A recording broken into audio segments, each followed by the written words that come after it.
ഈശോമിശിഹായ്ക്ക് സ്തുതിയായിരിക്കട്ടെ. ഭൂതോച്ചാടന അനുഭവ പാഠങ്ങളുടെ 78ാമത്തെ സെഷനിലേക്ക് ഈശോയുടെ നാമത്തിൽ ഹൃദ്യമായ സ്വാഗതം. Hallelujah, hallelujah, hallelujah.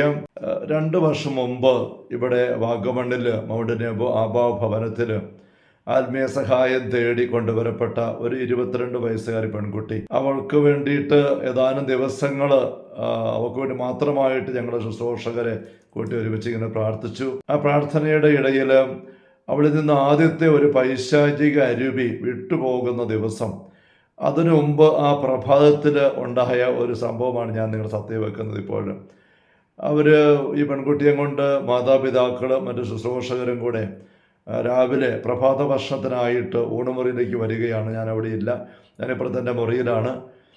മുറിയിലിരിക്കുന്ന ഞാൻ പെട്ടെന്ന് ഈ പെൺകുട്ടി വിട്ട് കാറുന്ന സ്വരം കേട്ടു, ആൾക്കാരുടെ ബഹളവും കേട്ടു. ഞാൻ പെട്ടെന്ന് മുറിയിൽ നിന്ന് ഇറങ്ങി ഓടിച്ചെന്നു ഊണുമുറിയിലേക്ക്. അവിടെ ചെല്ലുമ്പോൾ ഞാൻ കാണുന്നത് ഇവരെല്ലാവരും കൂടി പെൺകുട്ടി ഇങ്ങനെ കാറുകയാണ്. വേദന കൊണ്ട് നടുവ് തൂക്കുന്നു, പൊളയുന്നു.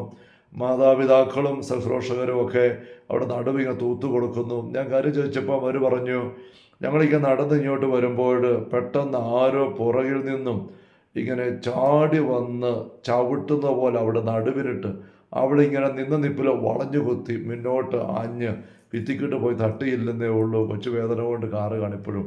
ഞാൻ പിന്നീട് CC ക്യാമറ ഉണ്ട് ഊണുമുറിയിൽ, ഞാനതെടുത്ത് പരിശോധിച്ചപ്പോൾ ഇത് വിശദീകരിക്കാൻ മേലാത്ത രീതിയിൽ ശാന്തമായിട്ട് നടന്നു പോയിരുന്ന ഈ കുട്ടി പെട്ടെന്ന് ഇങ്ങനെ ചാടി വന്ന് പുറകിൽ കരാട്ടെ മോഡൽ ചവിട്ടിയാൽ എങ്ങനെ ഒരു വ്യക്തി തെറിച്ചു പോകുമോ അതുപോലെ തെറിച്ച് മുന്നോട്ട് ആഞ്ഞു പോകുന്നത് കാണുകയുണ്ടായി. ഞാൻ അവർക്ക് വേണ്ടി ഒന്ന് പ്രാർത്ഥിച്ചു, ആശ്വസിപ്പിച്ചു.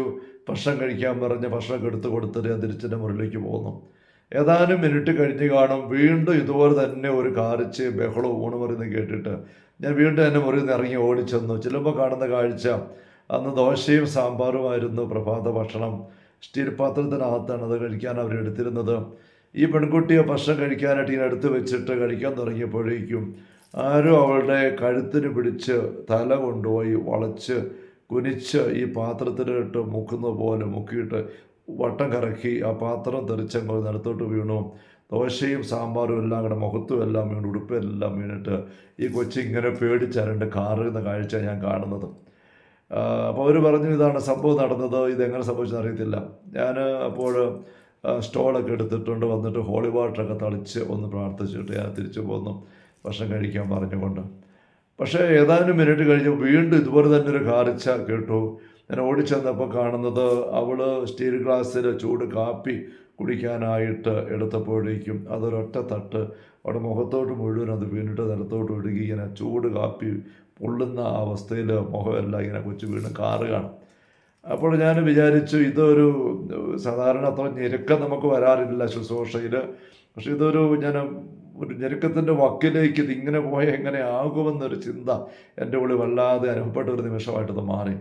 പക്ഷെ പിന്നെ ഒന്നും വരെ ഉണ്ടായില്ല. പ്രാർത്ഥിച്ചിട്ട് പോകുന്നു, പിന്നെ അതുപോലത്തെ സംഭവമൊന്നും ഉണ്ടായില്ല. അന്നാണ് ആ പെൺകുട്ടിയിലുണ്ടായിരുന്ന പൈശാചിക ബാധയിൽ ഏറ്റവും ആദ്യത്തെ ഒരു അരുവി വിട്ടുപോകുന്നത്. പൈശാചിക അരുവികൾ ഒരു വ്യക്തിയെ വിട്ടുപോകാനായിട്ട് ഈശോയുടെ നാമത്തിലും പ്രാർത്ഥന വഴിയുടെ പരിശുദ്ധാത്മ കരുത്തിനാലും നിർബന്ധിക്കപ്പെടുമ്പോൾ ഇവയൊന്നും സന്തോഷമായിട്ടല്ല പോകുന്നത്, മനസ്സില്ലാ മനസ്സോടെയാണ് പോകുന്നത്.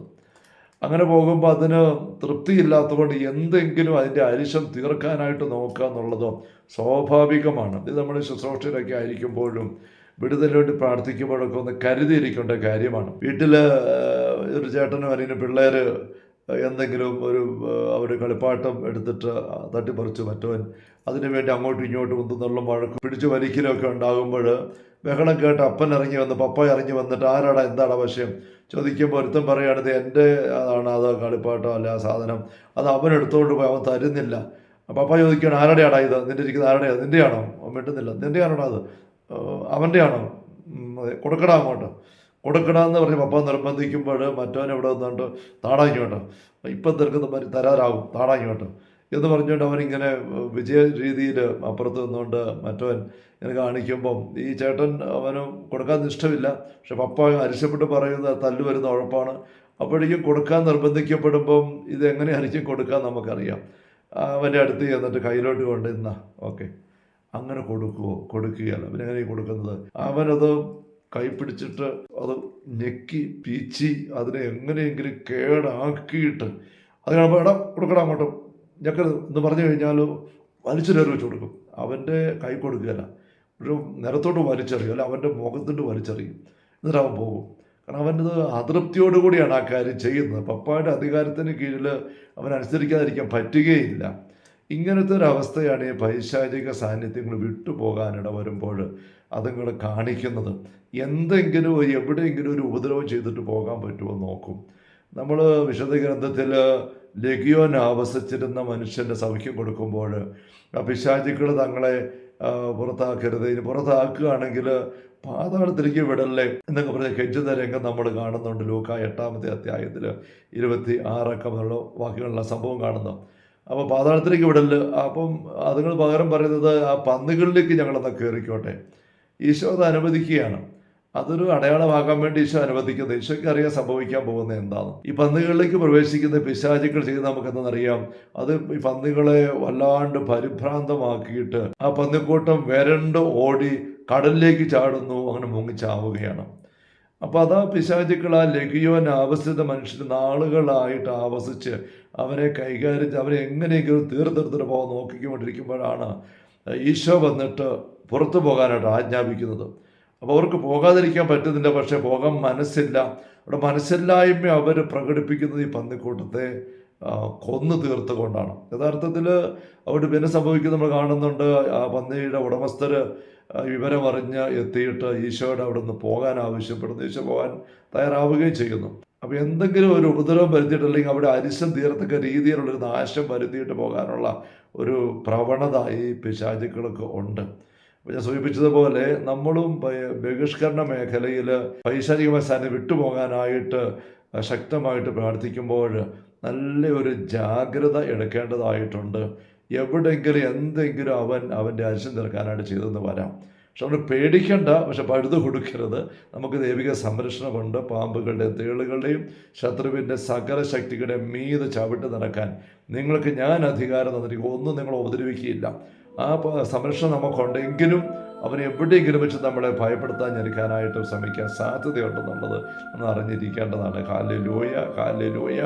കർത്താവേ യേശു മിശിഹായുടെ സമൃദ്ധമായ കൃപയും അനുഗ്രഹങ്ങളും പിതാവായ ദൈവത്തിൻ്റെ അവർണ്ണനീയമായ സ്നേഹവും പരിശുദ്ധാത്മാവായ ദൈവത്തിൻ്റെ നിരന്തരമായ സാന്നിധ്യ സഹവാസവും സഹായ സംരക്ഷണവും നാം ഓരോരുത്തരും കൂടെ ഉണ്ടായിരിക്കട്ടെ, ഇപ്പോഴും എപ്പോഴും എന്നേക്കും. അമേൻ. Ave Maria, Ave Maria, Ave Maria.